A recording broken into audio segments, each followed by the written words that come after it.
Part 1. Chapter 2. Pro and Con. At the period when these events took place, I had just returned from a scientific research in the disagreeable territory of Nebraska, in the United States, in virtue of my office as assistant professor in the Museum of Natural History in Paris. The French government had attached me to that expedition. After 6 months in Nebraska, I arrived in New York towards the end of March, laden with a precious collection. My departure for France was fixed for the first days in May. Meanwhile I was occupying myself in classifying my mineralogical, botanical, and zoological riches. When the accident happened to the Scotia, I was perfectly up in the subject, which was the question of the day. How could I be otherwise? I had read and reread all the American and European papers without being any nearer a conclusion. This mystery puzzled me. Under the impossibility of forming an opinion, I jumped from one extreme to the other. That there really was something could not be doubted, and the incredulous were invited to put their finger on the wound of the Scotia. On my arrival at New York, the question was at its height. The theory of the floating island and the unapproachable sandbank, supported by minds little competent to form a judgment, was abandoned, and, indeed, unless this shoal had a machine in its stomach, how could it change its position with such astonishing rapidity? From the same cause, the idea of a floating hull of an enormous wreck was given up. There remained, then, only two possible solutions of the question, which created two distinct parties. On one side, those who were for a monster of colossal strength. On the other, those who were for a submarine vessel of enormous motive power. But this last theory, plausible as it was, could not stand against. Inquiries are made in both worlds. That a private gentleman should have such a machine at his command was not likely. Where, when, and how was it built? And how could its construction have been kept secret?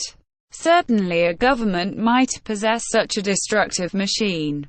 And in these disastrous times, when the ingenuity of man has multiplied the power of weapons of war, it was possible that, without the knowledge of others, a state might try to work such a formidable engine. But the idea of a war machine fell before the declaration of governments. As public interest was in question, and transatlantic communications suffered, their veracity could not be doubted. But how admit that the construction of this submarine boat had escaped the public eye? For a private gentleman to keep the secret under such circumstances would be very difficult, and for a state whose every act is persistently watched by powerful rivals, certainly impossible. Upon my arrival in New York, several persons did me the honor of consulting me on the phenomenon in question. I had published in France a work in quarto, in 2 volumes, entitled Mysteries of the Great Submarine Grounds. This book, highly approved of in the learned world, gained for me a special reputation in this rather obscure branch of natural history. My advice was asked. As long as I could deny the reality of the fact, I confined myself to a decided negative. But soon, finding myself driven into a corner, I was obliged to explain myself point by point. I discussed the question in all its forms, politically and scientifically, and I give here an extract from a carefully studied article, which I published in the number of the 30th of April.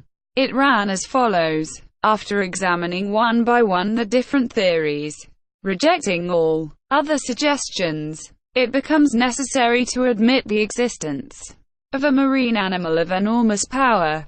The great depths of the ocean are entirely unknown to us. Soundings cannot reach them. What passes in those remote depths? What beings live, or can live, 12 or 15 miles beneath the surface of the waters? What is the organization of these animals?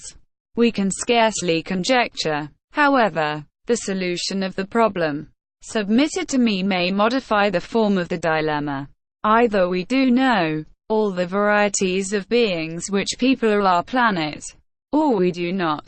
If we do not know them all, if nature has still secrets in the deeps, for us, nothing is more conformable to reason than to admit the existence of fishes, or cetaceans of other kinds, or even of new species, of an organization formed to inhabit the strata inaccessible to soundings, and which an accident of some sort has brought at long intervals to the upper level of the ocean. If, on the contrary, we do know all living kinds, we must necessarily seek for the animal in question amongst those marine beings already classed, and, in that case, I should be disposed to admit the existence of a gigantic narwhal. The common narwhal, or unicorn of the sea, often attains a length of 60 feet. Increase its size 5-fold or 10-fold. Give it strength proportionate to its size. Lengthen its destructive weapons, and you obtain the animal required. It will have the proportions determined by the officers of the Shannon, the instrument required by the perforation of the Scotia, and the power necessary to pierce the hull of the steamer. Indeed, the narwhal is armed with a sort of ivory sword, a halberd, according to the expression of certain naturalists. The principal tusk has the hardness of steel. Some of these tusks have been found buried in the bodies of whales, which the unicorn always attacks with success. Others have been drawn out, not without trouble, from the bottoms of ships, which they had pierced through and through, as a gimlet pierces a barrel. The Museum of the Faculty of Medicine of Paris possesses one of these defensive weapons, 2.25 yards in length, and 15 inches in diameter at the base. Very well. Suppose this weapon to be 6 times stronger and the animal 10 times more powerful. Launch it at the rate of 20 miles an hour, and you obtain a shock capable of producing the catastrophe required. Until further information, therefore, I shall maintain it to be a sea unicorn of colossal dimensions, armed not with a halberd, but with a real spur, as the armored frigates, or the "rams of war," whose massiveness and motive power it would possess at the same time.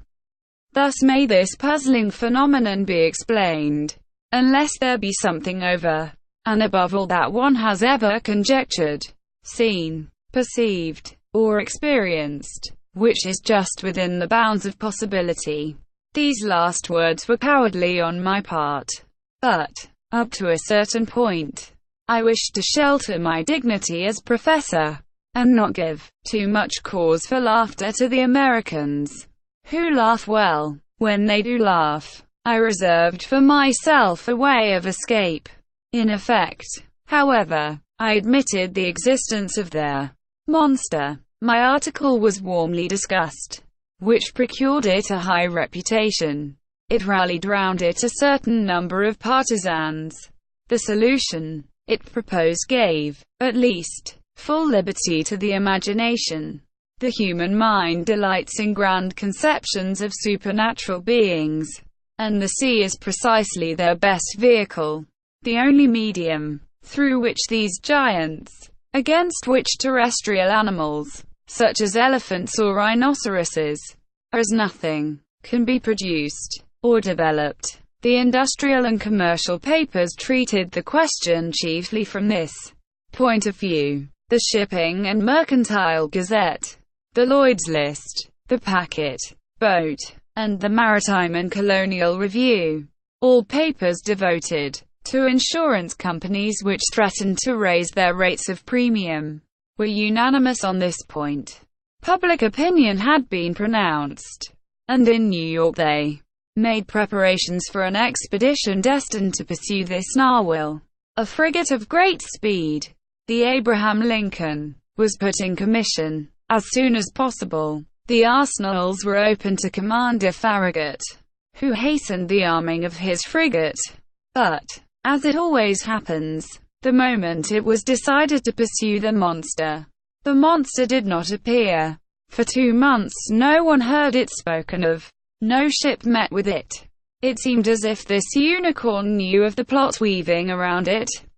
It had been so much talked of, even through the Atlantic cable, that jesters pretended that this slender fly had stopped a telegram on its passage and was making the most of it. So when the frigate had been armed for a long campaign, and provided with formidable fishing apparatus, no one could tell what course to pursue.